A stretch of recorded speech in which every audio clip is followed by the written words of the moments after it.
उपेक्षा से अपना चरित्र और दिशा बदल सकता है संगठन। एबीवीपी के नए कार्यालय का उद्घाटन कर बोले आरएसएस प्रमुख मोहन भागवत। राष्ट्रीय स्वयंसेवक संघ आरएसएस प्रमुख मोहन भागवत ने चेतावनी देते हुए कहा कि यदि किसी संगठन की उपेक्षा की जाती है तो इस बात की पूरी संभावना है कि वह अपना चरित्र और दिशा बदल सकता है।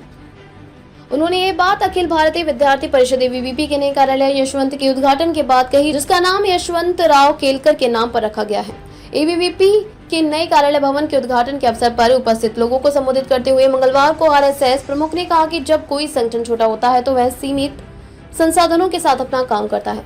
पूर्व उपराष्ट्रपति एम वेंकैया नायडू, वरिष्ठ भाजपा नेता मुरली मनोहर जोशी और केंद्रीय मंत्री नितिन गडकरी, पीयूष गोयल, धर्मेंद्र प्रधान और गजेंद्र शेखावत समेत कई गणमान्य लोग इस कार्यक्रम में शामिल हुए। इस अवसर पर बीजेपी अध्यक्ष एवं केंद्रीय मंत्री जेपी नड्डा और दिल्ली की मुख्यमंत्री रेखा गुप्ता भी उपस्थित थीं।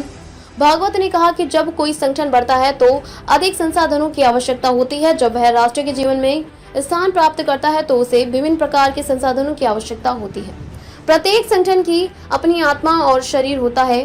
भागवत ने कहा, यदि किसी संगठन का बाहरी स्वरूप खराब है तो उसे उपेक्षित किया जाता है। यदि वह समृद्ध है तो उससे ईर्ष्या होती है। कभी कभी यदि संगठन की उपेक्षा की जाती है तो उसका चरित्र और दिशा भी बदल जाती है। राष्ट्रीय स्वयंसेवक संघ आरएसएस प्रमुख ने कहा कि किसी संगठन को अत्यधिक दिखावटी नहीं होना चाहिए और न ही उसे अपने काम करने के लिए आवश्यक संसाधनों की कमी होनी चाहिए।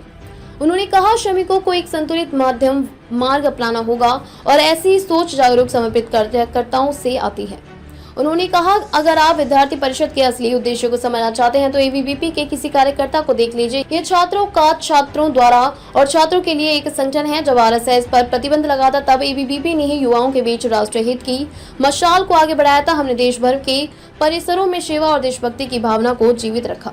आरएसएस प्रमुख ने ये भी कहा कि मुख्यालय का निर्माण हमें उसका प्रशासक बना सकता है, लेकिन इससे हमारे कंधों पर बड़ी जिम्मेदारी भी आ जाती है। आज हम दुनिया के सबसे बड़े छात्र संगठनों में से एक हैं, जिसके 58 लाख से ज्यादा सदस्य हैं, पर हमारा काम अभी तक खत्म नहीं हुआ है। हमें शिक्षा, छात्रों और अपने देश के भविष्य के लिए लड़ना जारी रखना चाहिए। उन्होंने कहा कि परिस्थितियां, दिशाएं बदलती हैं, दशा बदल जाती है, दिशा बदल जाती है, लेकिन हमारा कर्तव्य राष्ट्र निर्माण के पथ पर केंद्रित रहे। भारत की ओर देख रहा है विश्व।